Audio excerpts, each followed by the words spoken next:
Қайырлы таң, қайырлы күн баршаңызға. Бүгінгі видеоны біз даладан бастағалы тұрмыз.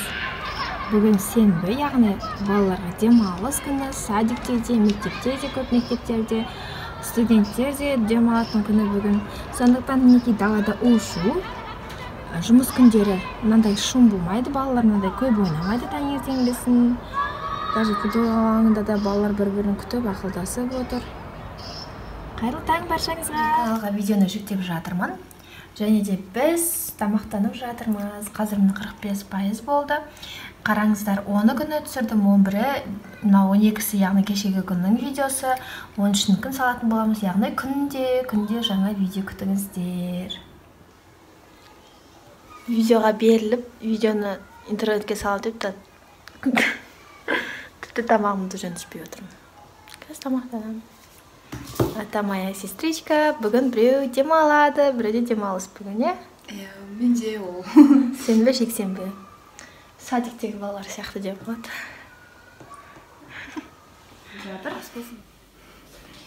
Крем жасап болдық. Бұл морковный торттың кремі. Енді оформлениесін ойдастырып жатырмыз. Мен кәдімгі өзім апельсин сатып алып, осындай құрғататында, сушилкада құрғатқанмын. Енді осымен оформление жасасақ па деп ойланып тұрмын.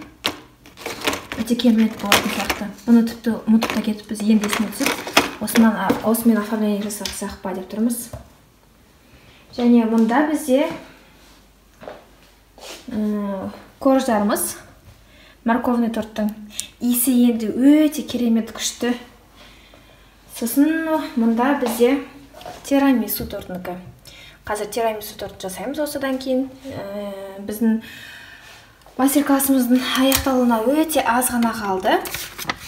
Өте аз қалды. Прям лагман, мусс, фисташковый порционный қалды. Біз қазір медовый мен тирамисуды аяқтаймыз. Сосын болды, ура! Біздің мастер-классымыз ала қалса аяқталады. Мінекей осылай тоқтармен, столмен, мынандай столмен жасаймыз. Съемкамыздың барлығы осылай өтеді. Қысқаша сіздерге көрсете кетейін. Мына гүлдерді маған күйеуім сыйлаған болатын. Негізі бұл бір ғана гүл болған, мен оны 3 гүлге бөліп, былай отырғыздым. Мынадай ыдыс сатып алып 3-ке бөліп. Енді қараңыздар, гүлінің бәрі бір келкеті түсіп қалған болатын. Енді қайта жаңадан шығып жатыр, мынадайлар өсіп. Мінекей.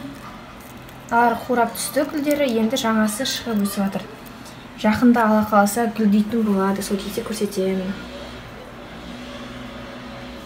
Мінекей мынандай разрыхитель бар екен, жақсы фирма, бірақ өте қымбат. Мынандай бар екен, шафран мен разрыхитель. Так, мынандай разрыхитель бар. 60 теңгеден дейді. Бұл да негізі қымбат. Осы жақтан алушы едім, арзан разрыхительді. Қазір табамыз. Ванилин қолданамын, мадиавкасы 17 теңге. Дрожжи бар. Малда дрожж. Сахарный пудраның. Несі жоқ екен. Разрыхитель жоқ, әлі таппай тұрмын. Ойлап тұрмын еді. Мындай ма? Мындай 69 теңгелік ала салам ғой. Себебі ананы іздеп жатырмын, таппай жатырмын. Я тоже фирма жақсы. Әзірге 2 ала салайын. Кейін анау мен алып жүрген 25 теңгеден алып жүрген болатынмын. Ол фирма жоқ. Келесі жолы көргенде сразу көбіретіп алып алам. Негізі так та көбіретіп алып алам. Бірақ тез бітіп қалады.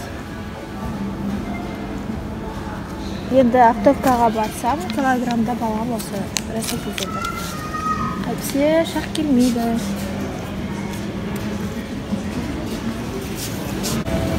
Көбісі сұрайды, неге виски дұрыс шықпайды, неге қатқыл кетті, неге қойылды кетті, немесе тағы бір нәрсе деген сұрақтар. Ол, конечно, граммның байланысты. Мұнда топтыстырма отборный бірақ 60-65 грамм.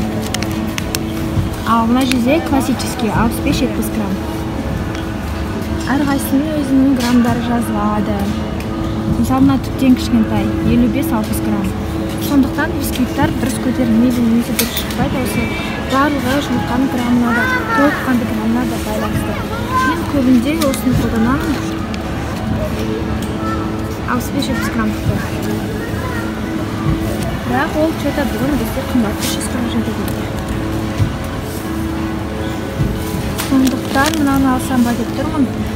Бұл 289 теңге екен. Осыны аламын сен. Терек алдым. Негізі үшеуін ғана алуға барғам. Бірақ терек қосып кетті. 98 теңге килограммы, 137 теңге шықты. Сонымен қатар сарымсақ, яғни чеснок. Килограмм 279 теңге, 71 теңге шықты. Негізі бұл өте арзан, 4 штукында 71 теңге. Қыста ертең килограммы 600-700 мыңға дейін барады. 4 штукты ешкім 71 теңгеге бермейді, 1 штугі 100 теңгеден болады. Сондықтан қазір алып қойсаңыздар болады. Және де ұзақ сақталу үшін оны ұнға салып қойсаңыздар болады. Аздап ұн сеуіп, соның арасында сақтауға болады. Қазір біз лагман жасаймыз. Ол үшін біз етімізді турап дайындап алдық. Тәтті бұрыш, яғни цветофор және полугорки перец, пияз, капуста, пекинский немесе бәсай деп атайды. Тұз және әртүрлі дәмдеуіштер қажет. Қазір қамырын елейтін боламыз. Ол үшін мен бірінші киімімді ауыстыру керекпін. Және де видео түсіретін боламыз. Мен салат жасап жатырмын. Аты білмеймін десеңді. Пекин жапырағын турадым. Былайынан қолмен барлығын кестім пекин жапырағын. Және де үйде бізде наннан жасалған сухари болған, соны қостым. Және мінекей қызармақ қосып жатырмын. Соус цезарь қостым. Мінекей сырный соус цезарь барлығын қостым. Аз ғана қалған екен. Енді ойлап тұрмын. Сырный соусты қоссам ба деп. Мынадай соусты. Екеуінің фирмасы негізі бір.